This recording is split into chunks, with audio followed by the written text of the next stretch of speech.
firepower quite a bit, as we've now realized of how good SyrsoN actually is. So now for this Sprout team, they had a rebuilding period, and bringing in the two Pauls, I don't know about you, Alex. I didn't really expect too much, mainly because Snatchy kind of disappointed me in his AGO and, well, towards the end of his AGO and his VP times. I didn't really expect too much from this team, but what a revelation DHat has been. Absolutely, and they're going for a fast push onto the A site here. Sprout switching it up, going for a faster play in the gun round. It has been completely countered, though. Nip getting some good kills on the site hold. Plopsky might be aware of Snatchy's position. Snatchy is actually going to catch him out. P250, shot to the head. AWP in his hands now for the 1v3 attempt, but he's not ready for that angle from Hampus. Nip finally with a round on the board.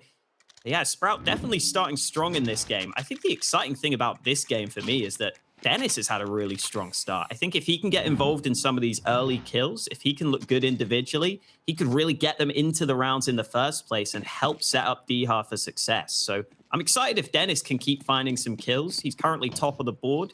We've got to see if that's going to continue now that we've got the gun rounds.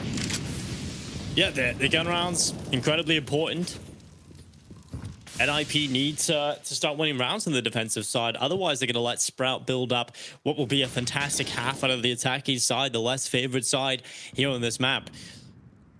And DHat, he's taking a good chunk down to 74. I have to say, I don't know who it was pointed out in the desk. They were saying how they were confusing DHat and Snatchy in appearance. It's kind of funny. Just got to look at it. It's not too far off, not too far wrong. Some similarities there.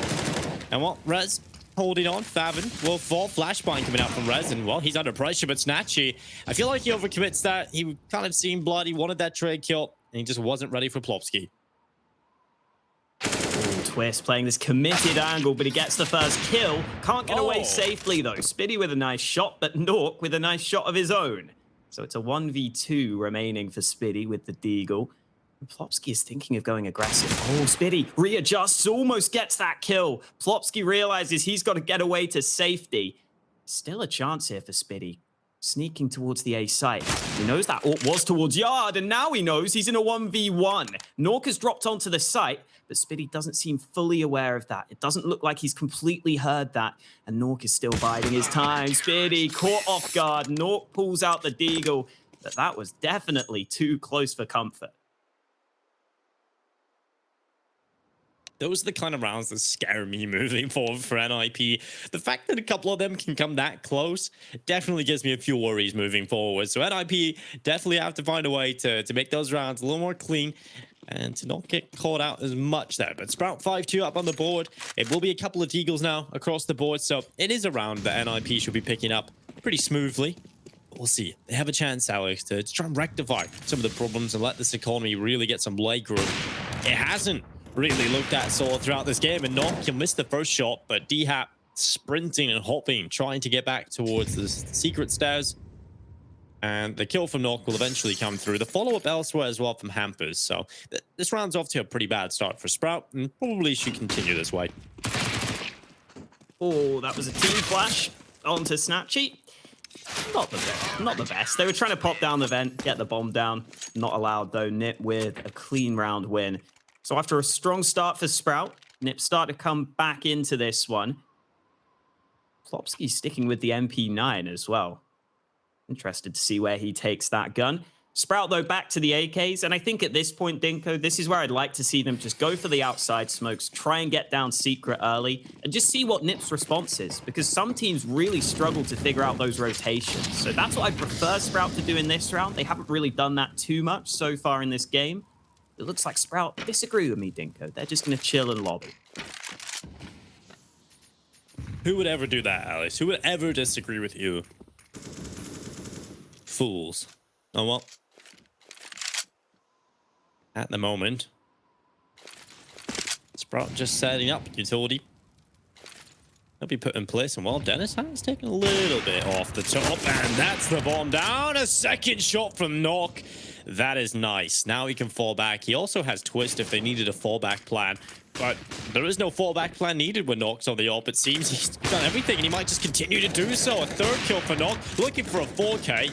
And they're going to continue to give him opportunities. And finally, he's taken down by Snatchy, and Twist will not do anything. So this flank from Rez actually has to pay off. And D has on 4 HP inside of the smoke. He's aware of this possibility. And he catches Rez. Somehow, at least this round is flipped on its head. And it's a chance for NIP to lose the round. Hampus has caught out D-Hat. And Snatchy now needs to try and win this round in a 1 versus 1. Hampus tucked in the corner. Snatchy just swinging wide and taking the fight. He'll win it. And Sprout, they were given a terrible start to the round, but they recovered.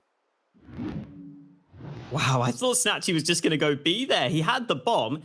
This is where Sprout go for the early play. They're just not ready for the AWP of Nork on this angle. They've been really focusing on ramp at the start of these rounds. And that was a little disjointed to begin with. Nork was allowed those 2 fights before the rest of the Sprout players were ready to push. I think they just weren't expecting Nork to be able to take that aggressive angle there. And so Sprout decide it's time to take a timeout.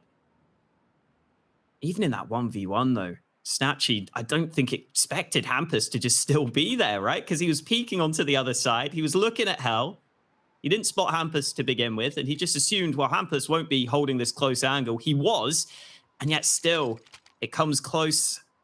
And that means that Sprout have just about got the ability to buy again in this next one. I say just about, because Spiddy's had to go down to a Deagle. And this is a real swing round right here, Dinko. No one really has any money in the bank.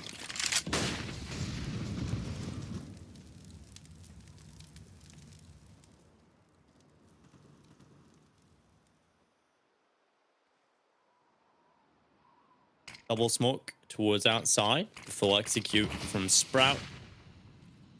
Nork is hoping that he will get a chance to open up the round again. He's just asking questions of his teammates. How much do you want me to do right now? I feel like he had to shut everybody down on the ramp. We needed more from Twist. We needed more from that flank from Rez, but they just don't work it out. And now Twist, his time to rectify the problems from the last round. Can he make up for his mistakes? And while Snatchy around the corner could have been the first kill for Twist, he's going to have to fall away. I love that boost there for Snatchy. He got a really good chance to get the opening kill. He saw Twist wasn't ready, but Dennis not ready for Twist now. Nork rotates over with the AWP, lands the first shot, and there aren't that many nades left for Sprout. That's going to be their biggest issue here. They have to frag onto the B site, and it's up to D-Har and Spiddy to try and do so. 30 seconds.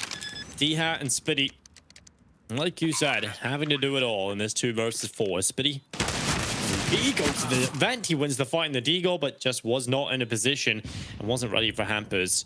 D-Hat with it all to do. A 1 versus 3. And Hampus not rounding the corner just yet. D-Hat comes down to timing. Will spot the player crossing. Deploys a little bit of damage.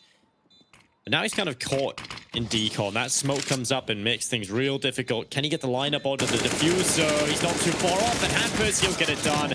Oh, so close from D-Hat. One more bullet would have been enough to win the round there, or at least prevent the defuse from NIP for a little longer. And Sprout, well, we take a look at their money. It's in a weird spot. They're going to have to go with a couple of pistols moving forward into this next round. They'll be looking to try and keep as much money into that one. NIP, a chance for 5.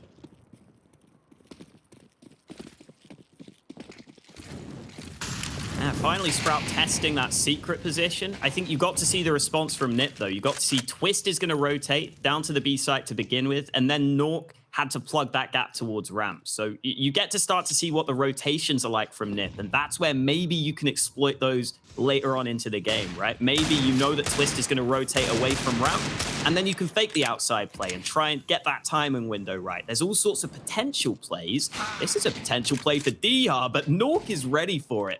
Nice awareness from the AWPer up close. Speaking of close, Rez has also got another kill, but he's not ready for Spiddy to get that one from above him. So a gun could be recovered by Sprout here.